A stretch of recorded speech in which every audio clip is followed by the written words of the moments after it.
Bom dia, boa tarde, boa noite. A gente começa agora o nosso bloco 3 da nossa aula 2 do primeiro módulo, e a gente vai falar agora sobre a legislação da LGPD, GDPR e Marco Civil dentro da perspectiva da janela de Johari. A gente já falou um pouquinho na primeira aula sobre a janela de Johari, mas eu volto a falar sobre ela. É um mecanismo muito interessante criado por psicólogos para que a gente consiga compreender fenômenos que não ficam tão claros à primeira vista.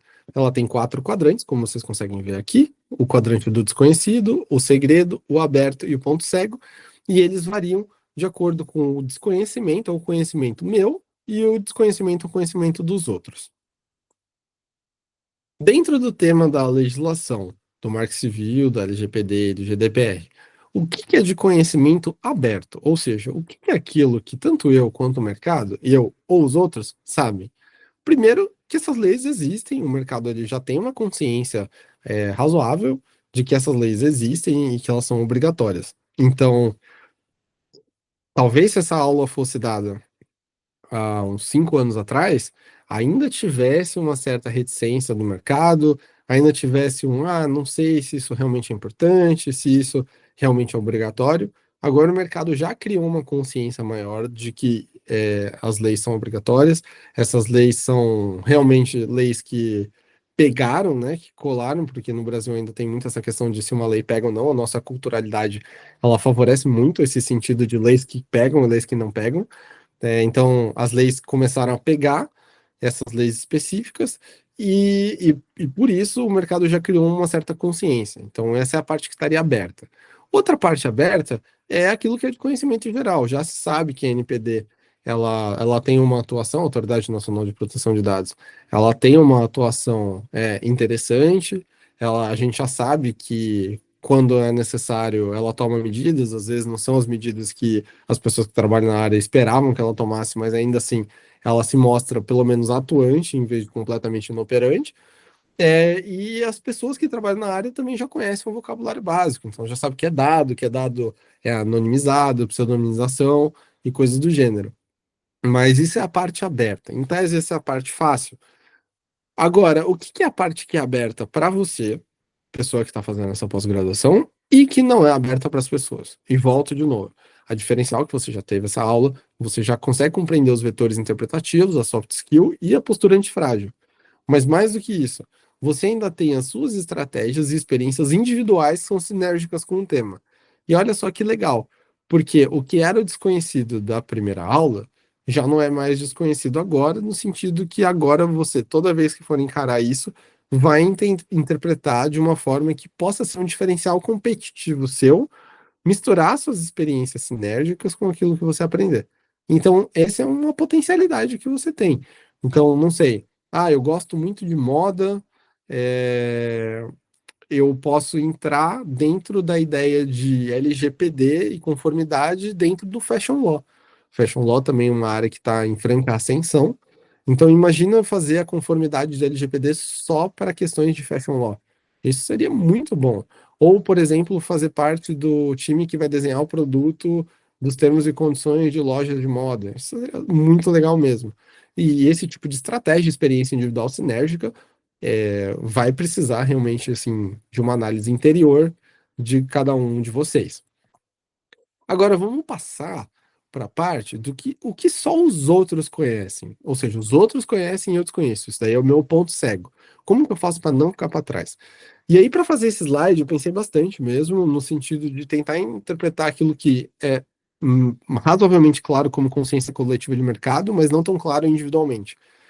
O primeiro ponto que eu reparei da experiência prática é uma conformidade de fachada, ela não vai gerar negócio duradouro, e muito menos o seu ticket de alto valor agregado. Então, fazer modelos de conformidade de LGPD, fazer modelos de termos e condições de serviço, ela acaba não gerando negócios que são perenes e mais pontuais. Então, se a ideia é fazer um ticket com alto valor agregado e poder ter uma margem de lucro maior, esse tipo de produto talvez não seja o mais recomendado para que você consiga explorar esses negócios duradouros. Então, esse é um ponto cego de vários advogados. Porque eu reparo muita gente que trabalha na parte de LGPD e que acaba focando mais nesses serviços que acabam não tendo muito um valor agregado alto e também não geram negócios que aumentam o LTV, né? Que é o Lifetime Value do cliente. Ou seja, o cliente ele vai, contrata esse serviço e depois some. Isso não é tão adequado. O segundo ponto é que o advogado, pelo mercado, ele é visto como uma pessoa com pouca fluência técnica de outras áreas. Então, ele acaba sendo chamado tarde demais. Ele é chamado depois da decisão. E isso é absolutamente fundamental para quem está assistindo essa aula. Tente se colocar como uma pessoa aberta para o mercado. O mercado tem que te ver como alguém que auxilia na tomada de decisões e não como alguém que é chamado depois que a coisa errada já está feita. Primeiro, pela potencialidade de você oferecer um serviço jurídico que seja perene. Caso você seja um advogado que seja visto como valioso para a tomada de decisão, os negócios têm que tomar decisões diariamente, semanalmente. Agora, decisões que dão errado não são diárias ou semanais. Elas demoram, elas acontecem muito menos. Então, se você é um advogado que é chamado só para reagir quando acontece alguma coisa errada, você tem muito menos área de atuação do que um advogado que ele é chamado para todas as ações da empresa, para entrar nas negociações, para poder realmente sentar na mesa e pensar com o time de experiência do cliente, com o time de produto, com o time de operações. Então, isso é muito importante, essa troca e essa visualização mesmo da maneira como o mercado vê o advogado, a advocacia. A terceira coisa é que a reputação do advogado, ela vai junto com a do cliente em casos que envolvem escândalos da LGPD. Eu coloquei até aqui uma relação bidirecional. Isso é muito importante. Às vezes a pessoa acaba vendo um cliente em potencial, mas é um cliente que acaba que não ajuda muito na parte da conformidade. Ela quer contratar um advogado, uma advogada, só para fazer um serviço e depois ela vai desrespeitar aquele serviço que foi feito. Ela vai utilizar os dados de forma indevida, ela vai fazer impropriedades, mesmo tendo a sua atuação como advogado, advogada do caso. Então, por experiência é, bem próxima da minha atuação, uma pessoa conhecida, a reputação da pessoa acaba indo junto com a da empresa, principalmente nessas partes de conformidade com LGPD, GDPR. Então, tomar muito cuidado na hora de aceitar um trabalho para uma empresa que você sabe que não vai seguir a conformidade depois. Se você for a pessoa responsável por fazer essa parte da LGPD, do compliance, e que vai mexer com temas como, por exemplo, se for o DPO ainda mais, o Data Protection Officer, você tem que tomar muito cuidado e entender que é uma relação bidirecional e a sua reputação vai subir com a da empresa e vai cair com a da empresa junto. Então é bem importante que você tenha essa consciência. E por fim, o desconhecido, né? Nesse tema de LGPD em Marco Civil, a gente nunca sabe quando vai vir a próxima grande decisão da STF ou mudança legislativa. Eu falei da minha entrevista que eu dei para uma rede de televisão de 20 minutos sobre uma adesão sobre o artigo 19 do STF, super recente. Fica também o convite para quem quiser assistir, só colocar meu nome no YouTube e colocar Marco Civil. Mas é realmente assim muito complicado. A gente nunca sabe o que os juízes vão interpretar, o que o STF vai interpretar, e é importante que a gente consiga navegar no caos. Então, e aí volta o exemplo. Uma decisão assim do STF foi o que gerou uma possibilidade de entrevista para mim. Porque tem esse trabalho de fazer pesquisa sobre o tema, sobre esse tipo de coisa. Então, se a gente encara cada mudança legislativa, cada escândalo, cisne negro, coisa do gênero, como uma potência e não como algo necessariamente ruim ou positivo, a gente sempre vai ter trabalho, a gente sempre vai ter muita coisa para fazer, e pode ser bem positivo para a atuação de vocês. A segunda coisa é o impacto e a aplicação das normas nas tecnologias que são emergentes. Então a gente não sabe exatamente qual que vai ser a interpretação, nem hoje, nem amanhã, com relação à internet das coisas, né? A IoT, né? Os neurodireitos e computação quântica, que está chegando aí também. Então, são temas que são super legais para serem escritos, para que vocês escrevam alguma coisa sobre isso, e também fiquem de olho, porque são nichos que não têm especialistas. Então, se depois dessa aula, algum de vocês, alguma de vocês fala, nossa, muito legal essa parte de neurodireitos, eu vou pesquisar. São áreas que estão quase do jeito que as pessoas falam no ditado popular, quando eu cheguei aqui era mato, tá quase na ideia de quando eu cheguei aqui era mato. Então, vocês podem realmente fincar a posição de vocês como âncoras, como paradigmas, como modelo a ser seguido dentro dessas áreas.